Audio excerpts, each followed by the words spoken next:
Assalamualaikum warahmatullahi wabarakatuh. A'udzubillahi minasyaitonir rajim. Bismillahirrahmanirrahim. Alhamdulillahi rabbil alamin. Wassalatu wassalamu ala asyrafil anbiya'i wal mursalin. Sayyidina maulana wa nabiyyina wa habibina wa syafi'ina wa qudwatina wa uswatina Muhammadin sallallahu alaihi wasallam wa ala alihi wa ashabihi ajma'in. Allahumma faqihna fid din waftah alaina futuhal arifin waj'al a'malana khalisatan liwajhikal karim ya arhamar rahimin. Allahumma aftah alaina hikmatak wa shur alaina min khazain rahmatika ya arhamar rahimin. Rabbi shrah li sadri wa yassir li amri wahlul 'uqdatam min lisani yafqahu qawli walhamdulillahi rabbil alamin. Amma ba'd. Alhamdulillah. Pertama-tamanya marilah sama-sama kita panjatkan kesyukuran kita ke hadrat Allah Subhanahu wa taala, kerana pada malam ini Allah Taala masih lagi memberikan kesempatan kepada kita, diberikan oleh Allah Subhanahu wa taala peluang untuk kita terus berada di atas muka bumi Allah Taala ini, dalam kita nak meneruskan tanggungjawab kita ataupun kita meneruskan apa yang ditaklifkan kepada kita atas muka bumi sebagai khalifah. Kemudian kita berada dalam satu bulan yang penuh dengan kemuliaan ini, dimuliakan oleh Allah Subhanahu wa taala pada bulan yang dinamakan sebagai bulan Rabiul Awal ini, atas sebab kelahirnya Nabi kita Nabi Muhammad sallallahu alaihi wa alihi wa sahbihi wa baraka wasallam. Jadi syukur pada Allah Taala kerana Allah Taala pilih kita terus berada dalam bulan Rabiul Awal, satu bulan yang Allah Ta'ala memuliakannya atas sebab nafsu kita ni semakin kenal dengan Nabi. Tetapi bukanlah satu cara, satu syarat kepada kita untuk kita kenal dalam bulan Rabiul Awal saja je. Tetapi bahkan setiap masa, setiap ketika nak supaya kita kasih kepada Nabi, supaya kita sayang kepada Nabi, bukan sahaja bulan Rabiul Awal, malah pada lain-lain bulan juga. Kenapa? Kerana Nabi kita Nabi Muhammad sallallahu alaihi wasallam ini merupakan semulia-mulia makhluk. Tak ada lah atas muka bumi, di langit dan di bumi, seluruh alam semesta ini, segala makhluk yang Allah Taala buat, daripada manusia, malaikat, jin, dan syaitan, semua segala makhluk itu, yang paling mulia adalah Rasul ataupun Nabi Muhammad sallallahu alaihi wasallam. Maka atas sebab itulah pada bulan ini sebaik-baiknya kita banyak memperingati Nabi. Tapi bukan bulan ini sajalah, cuma bulan ini kita ambil imrah ataupun kita ambil pengajaran bahawasanya pada bulan ini dilahirkan Nabi kita Nabi Muhammad sallallahu alaihi wasallam. Bagaimana Allah Taala sebut dalam surah Al-Anbiya, Allah Taala sebut wa ma arsalnaka illa rahmatan lil alamin. Kata Allah, tidaklah aku ataupun tidaklah kami, iaitu Allah, mengutus ke ataupun hantar Nabi Muhammad sallallahu alaihi wasallam. Tidak Allah Taala buat, tidak Allah Taala lahirkan, tidak Allah Taala wujudkan akan Nabi Muhammad sebab apa? Melainkan untuk menjadi rahmat bagi sekalian alam. Mana kata kita beruntung pada hari ini kerana apa? Atas sebab nak ada ataupun wujudnya Nabi kita Nabi Muhammad, maka ada rahmat pada kita. Ulama sebut sekiranya Nabi Muhammad tak ada, tak diturunkan atau tidak wujudkan oleh Allah Ta'ala, maka tak ada rahmatlah bagi kita. Dia maknanya turunnya Nabi kita Nabi Muhammad sebagai rahmat kepada sekalian alam. Bukan setakat kepada sama-sama manusia, bukan setakat dengan malaikat, bukan setakat dengan makhluk-makhluk lain, tapi seluruh. Kenapa? Kerana Nabi Muhammad Rasulullah fahuwa akramul makhluqat. Nabi Muhammad adalah semulia-mulia daripada makhluk. Nah, banding tak kira lah tak langit ke, di bumi ke, sekaliannya hak paling mulia Nabi kita Nabi Muhammad. Maka digelar Nabi Muhammad itu sebagai Habibullah, kekasih Allah. Layaknya rapat Nabi kita dengan Allah Ta'ala, tak ada lah hak paling rapat kecuali Nabi kita. Walaupun Nabi kita Nabi Muhammad itu adalah Khatimul Nubuwah, Nabi yang terakhir. Sebelum Nabi itu ada ramai lagi. Tapi noyanya kasihnya Allah Ta'ala kepada Nabi Muhammad, kasihnya Allah kepada semulia-mulia makhluk. Sebab itu kalau Allah Ta'ala kasih kepada Nabi, kita lebih-lebih lagi lah kena kasih kepada Nabi. Dia Bahkan berimailah kita kepada Allah dan Rasul. Dia satu syarat dia. Lagu mana cara? Allah Ta'ala sebut dalam Quran surah Al-A'raf. Allah Ta'ala sebut, qul ya ayyuhan nas inni rasulullahi ilaikum jami'a alladhi lahu mulkus samawati wal ard la ilaha illa huwa yuhyi wa yumit fa'aminu billahi wa rasulihin nabiyyil ummi alladhi yu'minu billahi wa kalimatihi wattabi'uhu la'allakum tahtadun, kata Allah. Allah Ta'ala bagi tahu dalam Quran kepada kita, dikatakan kepada baginda Nabi, wahai Muhammad, katakanlah olehmu wahai Muhammad. Allah Ta'ala suruh Nabi katakan, wahai sekalian manusia, sesungguhnya aku adalah pesuruh Allah dan kamu semua. Di maknanya Allah Ta'ala bagi gambaran kepada kita, Allah Ta'ala suruh Nabi sendiri royak kepada kita bahawa Rasulullah ini ataupun Rasul-Rasul yang lain adalah pesuruh daripada Allah Ta'ala. Sebab itu diturunkan oleh Allah akan wahyu oleh para malaikat kepada Rasul. Tidak turun kepada orang lain. Tidak turun kepada malaikat dak. Tidak diturun kepada jin dak, tapi kepada Rasul. Atas sebab apa? Pesuruh Allah Ta'ala, menyampaikan segala arahan oleh Allah Ta'ala. Yang diutuskan oleh Allah Ta'ala yang menguasai langit dan bumi. Siapa dia yang hantar? Allah Ta'ala. Dan tiada Tuhan yang berhak disembah melainkan Allah yang menghidupkan dan mematikan. Allah Ta'ala ada cerita, Allah Ta'ala sebut pada kita. Dia ajar Nabi suruh kita sendiri bahawasanya dia ni, iaitulah pada Nabi Rasul ini merupakan pesuruh Allah. Ni nak yang Rasul kita ni taat kepada Rasul. Bukan saja-saja Allah Ta'ala bagi arahan kepada Rasul kepada kita tu. Ni oleh itu kata Allah Ta'ala, berimanlah kamu kepada Allah dan Rasul. Ini ayat jelas pada kita, Rasul kita beriman. Kepada siapa? Kepada Allah dan Rasul. Sebab tu ayat lain Allah Ta'ala sebut, ati'ullah wa ati'ur Rasul. Ikut Allah, ikut Rasul. Dia siapa dia? Nabi yang ummi. Ini tuju kepada Nabi kita Nabi Muhammad, iaitulah Nabi yang ummiyun. Apa dia ummiyun ni? Tak pandai baca, tak pandai menulis. Tetapi hebatnya Nabi kita, walaupun tak pandai baca, tak pandai menulis, dia boleh sebut ayat Quran orang lain tak boleh nak sebut. Diturunkan hingga orang kafir jadi pelik. Apa ni? Betul ke dia ni Rasulullah?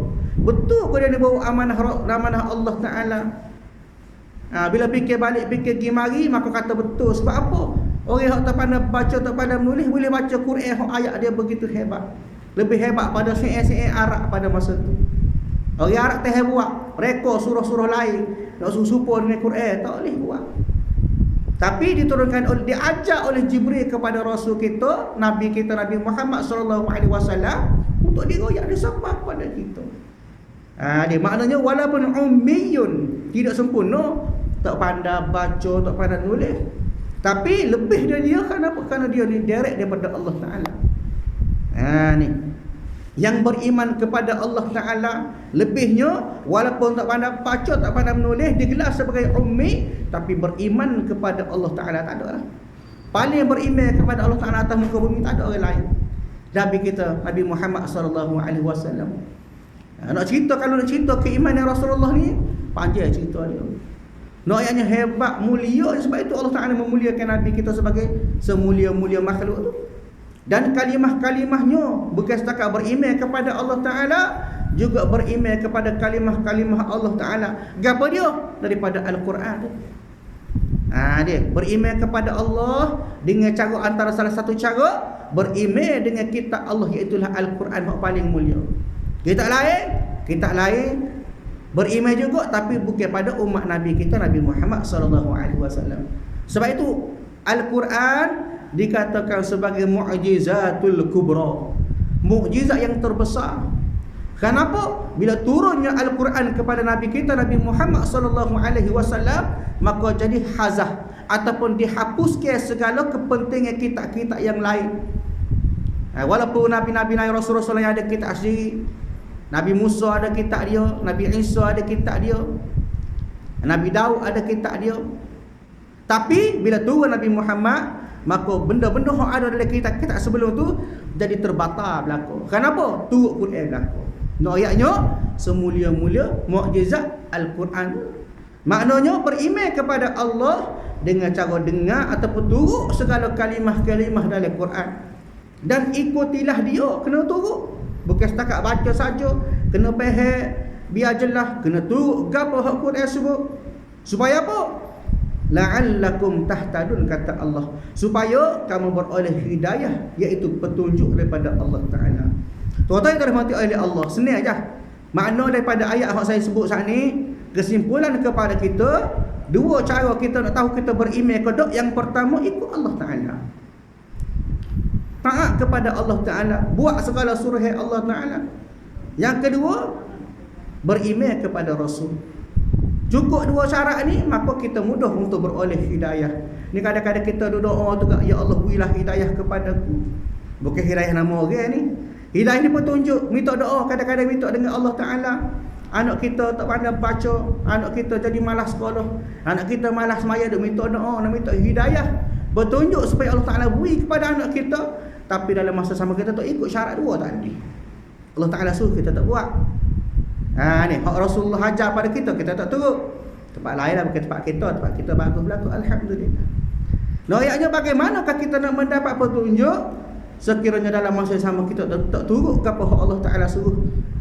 Ada apa hak Nabi ajar kepada kita? Ayatnya di sini nak kepada hidayah Allah Ta'ala, kena beriman kepada Allah dan Rasul, turut segala apa yang diberitahu oleh Allah Ta'ala. Dalam masa sama kita taat kepada segala perintah Allah melalui Rasul-Rasul yang dihantar oleh Allah Subhanahu Wa Ta'ala. Terutamanya semulia-mulia Rasul, semulia-mulia Nabi, iaitu Nabi kita Nabi Muhammad Sallallahu Alaihi Wasallam. Tuan-tuan bapa yang dirahmati oleh Allah Subhanahu Wa Ta'ala, hebatnya Nabi kita Nabi Muhammad Sallallahu Alaihi Wasallam ini, Allah Ta'ala sebut dalam Quran banyak cerita Nabi kita. Kalau bab akhlak Nabi tu, Allah Ta'ala sebut banyak perkara dah. Tu tak masuk pada bab lain, bab cerita perangai Nabi pun banyak dah. Hingga ulama kata nak tafsir tu banyak kaedah, banyak cara, pelbagai cerita. Tapi kerana kemuliaan Nabi ini, maka Allah Ta'ala sebut khusus kepada dia semulia-mulia akhlak.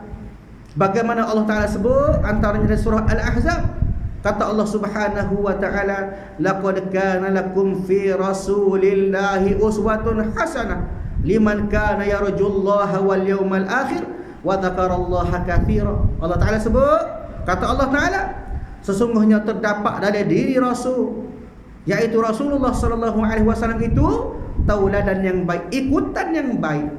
Hal ni cerita bab ikutan. Kalau kita kat luar negara, idola lah. Idola. Siapa dia idola kita?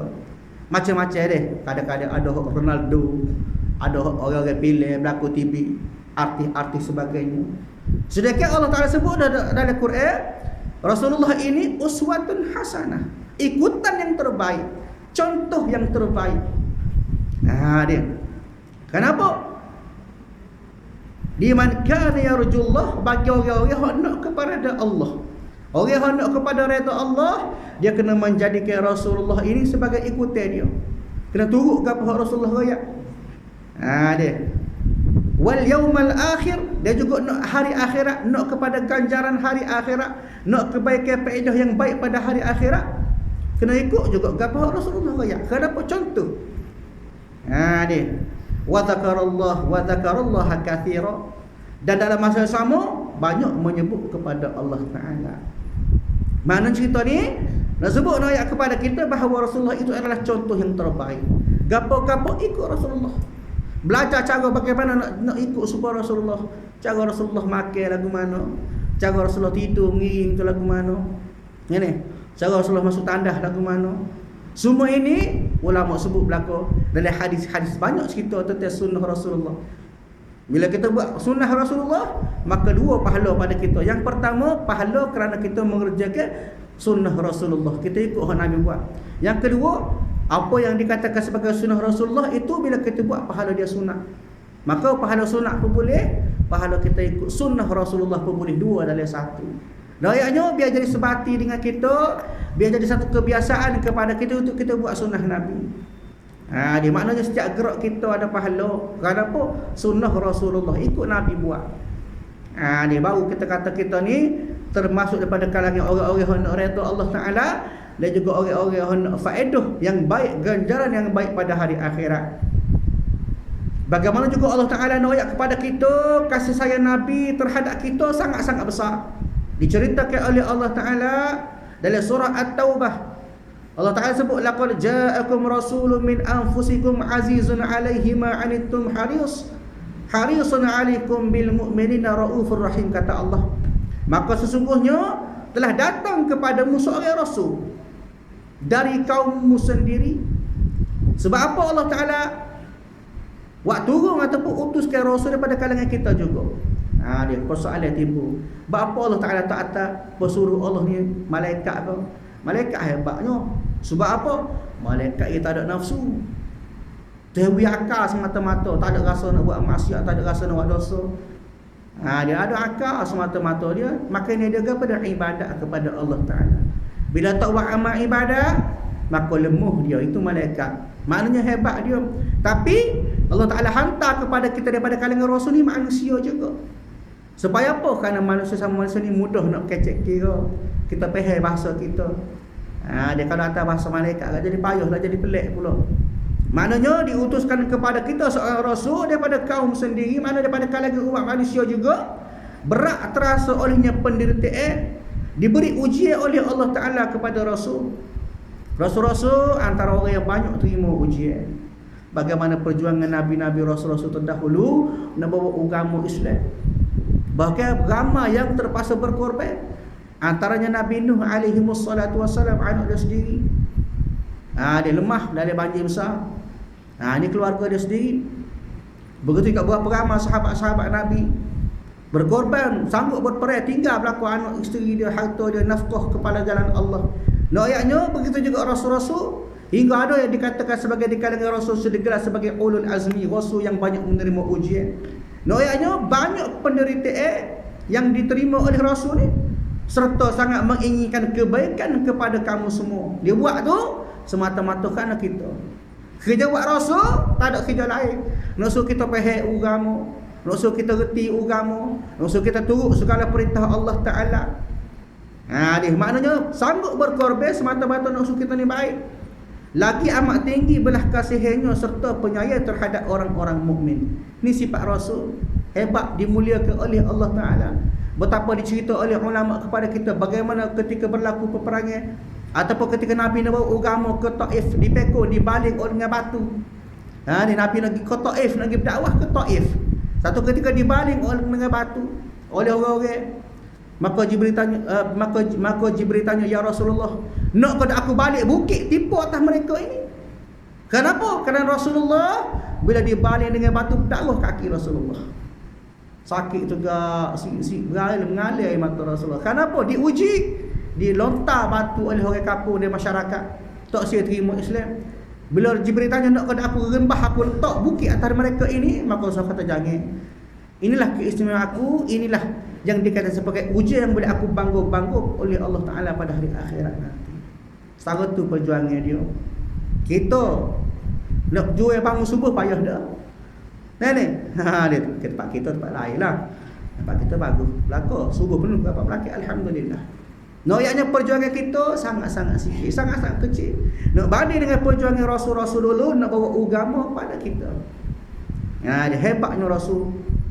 Dan bahkan disebut oleh Allah Subhanahu wa Ta'ala, satu-satunya rasul, satu-satunya nabi yang diceritakan tentang akhlak juga oleh Allah Ta'ala dalam Quran, dijamin oleh Allah Ta'ala dengan akhlak dia. Siapa dia? Rasulullah. Iaitulah bila mana Allah Ta'ala sebut dalam surah Al-Qalam, kata Allah Subhanahu wa Ta'ala, wa innaka la'ala khuluqin azim, kata Allah, wahai Muhammad, sesungguhnya engkau ini wahai Muhammad berada di atas akhlak yang teragung.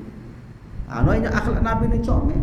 Hebat akhlak Nabi, siapa ke dijamin oleh Allah Ta'ala akhlak Nabi ni comel, teragung, paling spesifik. Dia maknanya hebatnya, tak hebat Rasulullah. Disebut dalam Quran tentang akhlak dia, comelnya akhlak Nabi. Sebab itulah ramai daripada kalangan-kalangan orang yang berada di Mekah ke, di Madinah ke, bila mana kenal Nabi baik, tahu dengan Nabi, maka diberi oleh Allah Ta'ala nur an-nubuwah, cahaya rahmat kenabian itu sendiri. Duduk dekat berasa saya dah Nabi, tak rasa silap lagi. Duk dekat bahasa kasih dia ke Nabi. Bila kenal dia dengan Nabi, akhirnya sampai ke di kota Madinah tu berlumba-lumba nak masuk Islam. Menunggu-nunggu. Dia sebab apa? Sebab Rasulullah itu adalah cerminan kepada akhlak yang baik. Bahkan di kota Mekah digelar sebagai Al-Amin. Orang kafir sendiri. Orang kafir digelar Rasulullah sebagai Al-Amin. Apa dia maksud Al-Amin ni? Orang yang amanah, jujur, tak aja belawak, tak aja menipu, kecek. Dia kata sekat-sekat nak dia. Oh, kalau bab kecek, kalau bab menakir kedai kopi, oh, remah meja, tak ku kening bahasa kita lah, kita kata dia. Tapi tu tempat kita lah, tempat orang lain ni cerita ni. Noyanya kalau bab kecek, oh, banyak salah, banyak silap. Bahkan Nabi bahasa dia, cara kecek dia, pertuturan dia, comel dia jaga, hingga orang kafir pun mengakui kejujuran Nabi alaihi wassalatu wassalam. Sebab itulah disebut juga oleh para ulama rahimahullah ta'ala, bila mana berlakunya satu banjir di kota Mekah, jadi rosak Kaabah. Kaabah jadi rosak. Bila rosak, maka batu Hajarul Aswad tu jatuh. Jatuh. Bekilah. Dia muka bunuh, rosak, maka dia beki. Siap dia beki Kaabah ni, nak letak batu ni jadi balah. Nak letak batu Hajarul Aswad, pakai balah buat dia. Orang ni kata, aku letak aku ni kabilah yang mulia, aku kaum yang hebat. Ni Bani Gotu, Bani Go ni banyak pakat berebut belakang. Lu tengah balah. Maka buat keputusan, siapa dia mula-mula masuk Masjidil Haram pagi esok, maka dia jadi hakim. Dia akan buat penentuan siapa dia boleh letak batu. Dia tengah tunggu esok ke pagi tu, maka dilihat bahawasanya Rasulullah lah orang yang mula-mula masuk dalam Masjidil Haram pagi tu. Maka bila Rasulullah masuk dan meraya, Rasulullah yang mula-mula masuk, maka pakak suka berlaku. Kenapa? Kerana dia sudah yakin, dia sudah percaya dengan kejujuran Nabi itu sendiri. Ni tidak Islam ni. Ada berlaku Islam pun ada, orang bukit Islam pun ada. Noyaknya daripada seluruh manusia mempercayai bahawa Nabi ini, Nabi Muhammad sallallahu alaihi wasallam ini bersifat dengan amanah, jujur. Maka dibagi tahu kepada Rasulullah, ya Rasulullah, wahai Muhammad, hari ni kena jadi tok akil. Kalau kita lah bahasa dia. Dia kita duk balas kemari ni gugil nak tak batu lagu mana caranya. Maka kata ulama, Rasulullah berbetul kai serbai dia. Pecah serbai dia, betul kai serbai, ambil batu Hajarul Aswad, letak atas serbai dia. Pakai akak ramai-ramai, tak balas nah. Dibira serbai pakai pergi belakang. Kaum ni kumpulan ni, ketua kumpulan tu panggil belakang, pergi belakang. Akak sampai dekat dengan Kaabah, maka Rasulullah putus. Tengok cerdik Rasulullah. Maknanya tak timbul berlaku perbalahan di situ. Dinayaknya bukan setakat Islam, bukan Islam percaya atas kejujuran, kepribadian sifat Rasulullah sallallahu alaihi wasallam ini.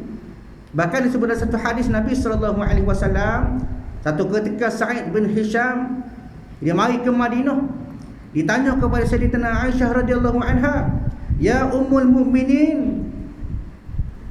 Ni ditanya ke apa? Dia tanya acan Nabi an khuluqi Rasulullah sallallahu alaihi wasallam. Ditanya kepada wahai ummul mukminin, ceritakan kepada kami lagu mana ke akhlak Rasulullah ni. Ditanya Aisyah.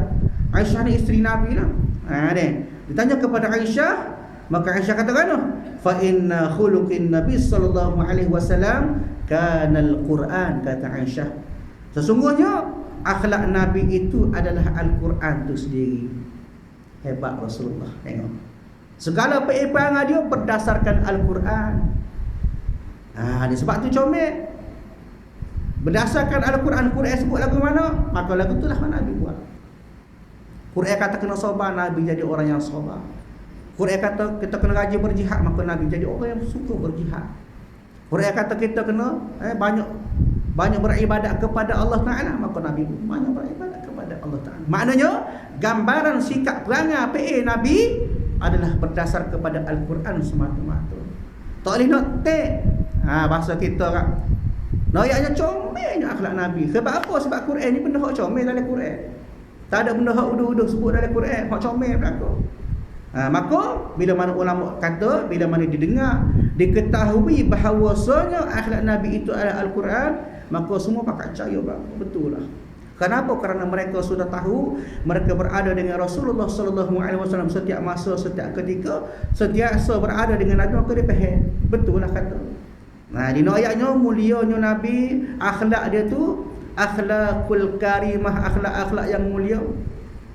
Ha ni. Ayatnya itulah antara kemuliaan Nabi kita, Nabi Muhammad sallallahu alaihi wasallam. Berakhlak tak boleh nak tek dah. Comelnya, sempurnanya akhlak Nabi. Sebab itu nak kepada kita ni banyak ke ingat kepada Nabi. Tanda kasih kita kepada Nabi, kita ingat ke Nabi. Supaya kita kasih kepada benda lain. Dia contoh kata kita ni duk kena lama dah, duk nak lama dah kau TV besar. Dia nak tak rumah, tambah-tambah retina lah ni. Nak ke kabinet comel. Dia nak ke buyuk belanga comel, cak boyo contohnya. Lama dah kita degil, kita dah minat. Gimana pun jalan pun ingat puyuk. Masuk dapur ingat puyuk. Dia ni kerja retina lah, kita kata gambarnya. Bila mana kita berasa kasih, kita berasa nak, kita berasa sayang, maka jadi kita dah ingat semua. Bila ingat semua, ya kita jadi mula sebut lah. Pas sebut pakai cek-cek cuma cek abel. Bila nak beli puyuk ni abel kata. Dia contohlah tu. Nak ayatnya bila kita kasih, kita ingat semua. Bila kita ingat semua, kita rajin sebut. Begitu juga dengan Rasulullah. Ingat kepada Rasulullah, banyak ke selawat, sebut selawat kepada Nabi sallallahu alaihi wasallam. Sebab apa? Sebab Allah Taala sendiri pun selawat kepada Nabi. Tak ada makhluk atas dunia yang Allah Taala cipta, bukan setakat di dunia, langit, bumi sebagainya. Allah Taala cipta, tidak ada lah yang Allah Taala selawat kepada dia kecuali Nabi kita, Nabi Muhammad sallallahu alaihi wasallam. Bagaimana Allah Taala sebut? Dalam surah Al-Ahzab kata Allah Taala, "Innallaha wa malaikatahu yusalluna 'alan nabi. Ya ayyuhalladzina amanu sallu 'alaihi wa sallimu taslima." Ayat ni biasa baca masa rimak dia. Dia tu kalau tak tidur lah. Kalau tak tidur dengar insya-Allah. Tok Imam baca, "Innallaha wa malaikatahu yusalluna 'alan nabi. Ya ayyuhalladzina amanu sallu 'alaihi wa sallimu taslima." Kata Allah, sesungguhnya Allah Taala dan malaikatnya, iaitu malaikat Allah Ta'ala tu berselawat kepada Nabi. Maknanya berselawat bukan setakat berselawat, dia beri segala penghormatan kepada Nabi, diberikan segala kemuliaan, kebaikan kepada Nabi. Maka Allah Ta'ala kata, "Ya ayyuhalladzina amanu," wahai orang-orang beriman, "sallu alaihi wa sallimu taslima."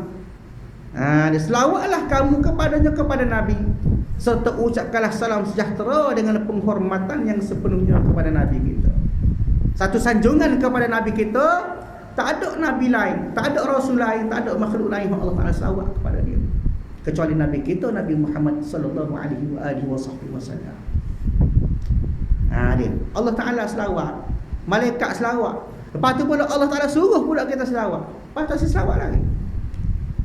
Dia banyakkan selawat. Bahkan banyak disebut oleh para ulama rahimahullah ta'ala kepada kita ganjaran ataupun kelebihan selawat kepada Nabi. Antaranya disebut oleh Abdullah bin Amr. Kata Nabi SAW, "Fa innahu man shalla alayya salatan sallallahu alaiha biha asyara." Nabi sebut kepada kita, sesungguhnya sesiapa berselawat kepadaku dengan satu selawat, kita selawat sekali ke Nabi, maka Allah Ta'ala akan selawat kepadanya, kepada kita tu dengan 10 kali selawat. Selawat ke Nabi sekali, Allah Ta'ala selawat pula kita 10 kali. Ganda 10. Ni Nabi sebut sendiri. Itu kalau sekali, dalam semaya berapa kali dah kita selawat. Ni dalam doa kita berapa kali dah kita selawat. Maknanya di selawat, sekali selawat ganda 10. Gitulah. Kau banyak selawat, kau ganda 10. Dia. Dalam hadis lain disebut pula, man salla alayya salatan wahidah sallallahu alaihi asyara salawat wa huttat anhu asyara khati'ati wa rafa'tu lahu asyara darajat. Nabi sebut kepada kita juga hadis lain pula, Nabi katakan, sesiapa berselawat kepada aku, maka Allah Ta'ala selawat kepada dia 10 kali, menghapus daripadanya 10 dosa. Bukan setakat ganda 10 kalau kita selawat tadi, tu kata Allah Ta'ala menghapuskan pula 10 dosa dan mengangkat darjah kita 10 kali darjah. Allah besar tengok kelebihan orang selawat. Sebab tu kena banyak-banyakkan selawat kita kepada Nabi sallallahu alaihi wasallam. Dia banyak-banyak selawat. Tak boleh 100 kali, 1000 kali tak apa dah sehari. Ni bahasa malas agak boleh pun 3000 kat padai ya. Ni Noyaknya biar rajin selawat 1000 kali darat 10 pula. Dia 10,000 kali Allah Taala selawat kepada kita. Besar. Banyak ke selawat. Bukan setakat boleh Maulid Rasul lah, boleh Rabiul Awal sajalah. Boleh lain pun kena banyak ke selawat kita kepada Nabi sallallahu alaihi wasallam. Noyaknya supaya kita yang sentiasa ingat Nabi, antara caranya iaitu dengan cara kita selawat banyak kepada Nabi alaihi wassalam. Tuan-tuan dirahmati oleh Allah Subhanahu wa taala. Kita tengoklah dalam keadaan ni ramai orang yang tak berapa sayang ke Nabi. Dia tak berapa sayang ke Nabi. Bahkan ada juga kalangan kita hok duk hina Nabi. Macam-macam. Ada orang Islam sendiri terkamuk pun ada. Hina Nabi kita. Ni buat karikatur gambar-gambar Nabi. Gambar-gambar Kaabah jadi kau hina belaka. Di satu benda Allah Taala marah, Allah Taala larang. Bahkan disebut oleh para ulama rahimahullahu taala, antaranya disebut pendapat oleh Ibnul Qasim mengatakan bahawasanya wajib dibunuh tanpa perlu diberi peluang untuk bertaubat kalau orang itu hina Nabi kita. Begitu juga disebut oleh Imam Auza'i dan juga Imam Malik rahimahullahu taala berpendapat bahawa orang yang menghina Nabi itu dianggap sebagai murtad dan perlu diberi peluang untuk bertaubat. Hal ini disebut dalam kitab Tabsirah Al-Hukam. Dia disebut pula oleh Abdurrahman Al-Jaziri, dia katakan haram, hukum dia kufur. Mana-mana orang menghina Nabi atau menjatuhkan martabat Nabi, darjat Nabi. Contoh lagu mana? Dia tuduh kejelekan pada tubuh Nabi. Dia kata Nabi tak cerdik mana, jahil. Dia tak boleh. Nabi ni mikir pendek tak boleh. Nabi ni kecah jalan. Contohnya nak kurak, tapi tak boleh. Kira hina menjatuhkan martabat Nabi, hukum dia disebut oleh Imam Abdurrahman Al-Jaziri haram, hukum kufur. Dia. Manakala Imam Abu Munzir rahimahullah taala dia kata sepakat ulama, maknanya ittifaq ulama, ijtima' ulama sepakat mengatakan bahawasanya siapa hak celah Nabi kita, hak duk kutuk Nabi kita secara zahir, maka wajib bunuh. Ramai lagi pendapat antaranya Abu Bakar Al-Farisi, Imam Ahmad Ibn Hanbal ataupun Imam Hanbali, Syekh Taqiyuddin As-Subki, dia Abu Qadi, Abu Ya'la, masing-masing mengatakan bahawasanya hukum orang-orang hina Nabi ni wajib bunuh. Sebab tu kita kalau boleh kadang-kadang hak bunuh ni hak tahu. Kita kadang-kadang dalam tak sedar ada kita duk hina Nabi tanpa sedar. Dia memperlekehkan Nabi. Antaranya juga kita tak berapa nak kena nak buat sunnah-sunnah Nabi. Disebab kita kata apa? Bersiwaklah, gosok gigi. Sunnah Nabi. Kita kata apa? Kata lu hina kena ke sunnah Nabi. Kita kata janggut panjang, pasal apa janggut panjang? Pok kambing. Gurau tu tapi tak boleh. Nabi janggut adalah sunnah. Bila sunnah maka kembali kepada Nabi. Sebab kita hina Nabi, hukum dia orang lagu ni kufur, wajib bunuh kali hukum asal. Noyaknya kasihnya kita jangan sampai kita ada pasal kita nak hina Nabi walaupun sedikit. Bahkan Nabi sebut kepada kita dalam masa kita dalam keadaan sekarang ni kena banyak pergi kepada sunnah. Banyak buat hak Nabi buat, turut Nabi buat. Daripada Abdullah bin Abbas sebut hadis Nabi, man tamassaka bi sunnati inda fasadi ummati falahu ajr mi'atu syahid. Abdullah bin Umar sebut, Nabi satu ketika Nabi katakan, barang siapa yang berpegang kepada sunnahku, dia buat sunnah-sunnah aku, dia buat amal-amal supaya aku buat, dia tirukan apa aku buat ketika umatku dalam keadaan rusak. Sebelah ni lah banyak ada maksiat. Dia maksiat berlaku di mana-mana, aurat terdedah di mana-mana, berlaku penipuan di mana-mana, riswah berleluasa. Dalam keadaan ini Nabi kata siapa dia yang buat sunnah aku, maka padanya apa dia? Baginya ganjaran 100 orang, 100 pahala orang syahid. Orang syahid ni hebat. Bahkan orang syahid ni kata ulama semaya jenazah tak payah mandi. Dimuliakan oleh Allah Ta'ala. Kenapa? Kerana pakaian dia, darah dia tu jadi saksi perjuangan dia. Ni nak ke perjuangan sungguh-sungguh, pergi perang dia lawan kufar, lawan kafir. Dia maknanya sampai tahap tu baru sah perjuangan. Tapi bila mana kita buat sunnah Nabi dalam keadaan ni, maka pahala 100 kali kita pergi perang mati 100 kali. Yang besar orang perjuangan orang-orang yang sentiasa nak menegakkan sunnah Nabi sallallahu alaihi wasallam. Ada ulama sebut walaupun hadis ni dhaif. Hadis ni hadis dhaif, hadis lemah, tapi boleh buat sebagai satu semangat kepada kita. Buat amal boleh, tak ada masalah. Dia mana rajin-rajin kita buat amal yang berteraskan ataupun ikut kepada sunnah Rasulullah sallallahu alaihi wasallam. Tuan-tuan dirahmati oleh Allah Subhanahu wa taala. Maka sebagai penutup pada malam ini, kita nak ambil ibrah ataupun kita nak ambil satu kesedaran, kesimpulan daripada apa yang kita sebutkan pada malam ini. Sebenarnya kita melihat bahawa kecintaan kita, kasih kita kepada Rasulullah adalah termasuk daripada keimanan kita, termasuk juga pada bab kemanisan iman. Orang yang kasih kepada Nabi ini diberi oleh Allah Ta'ala manis iman dia. Dia lagu mana? Hadis Nabi sebut kepada kita, salasum man kunna fihi wajada halawatal iman ayyakuna Allah wa rasulah ahabbu ilaihi mimma siwahuma wa ayyuhibbul mar'a la yuhibbuhu illa Allah wa ayyakrahu ay ya'udu fil kufar kama yakrahu ay yaqdhafu fin nar. Nabi sebut kepada kita tiga perkara, tiga benda hak mana siapa dia hak ada, maka dia kira rasa manis dia iman tu. Bila seseorang memiliki benda ni, tiga benda ni, maka dia rasa kemanisan iman. Apa dia? Yang pertama, seseorang yang menjadikan Allah dan Rasul sebagai hak paling dicintai dia. Gapa-gapa letak Allah dengan Rasul hak atas sekali. Kita lah ni tak kadang-kadang tak dunia dah mula-mula. Allahu Akbar. Jangan-jangan nafsu dah mula-mula. Dia maknanya letak Allah dan Rasul hak tu mula-mula, maka dalam diri kita akan mari manisnya kita beriman kepada Allah.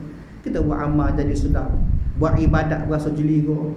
Ni semaya pun berasa manis, tak puas. Pas semaya berasa nak semaya pula. Lepas tu tertunggu-tunggu nak semaya lagi. Begitu juga baca Quran, pas muka tak puasa semetar, sejuk tu puasa semetar. Lainnya mari perasaan manis dari iman. Kenapa? Kerana kita meletakkan Allah dan Rasul sebagai hak paling utama. Yang kedua, apa dia? Dia maknanya yang kedua, tidak mencintai seseorang melainkan kerana Allah, dia membenci kepadanya juga kerana Allah Ta'ala. Hal ini melibatkan ukhuwah kita sama-sama manusia.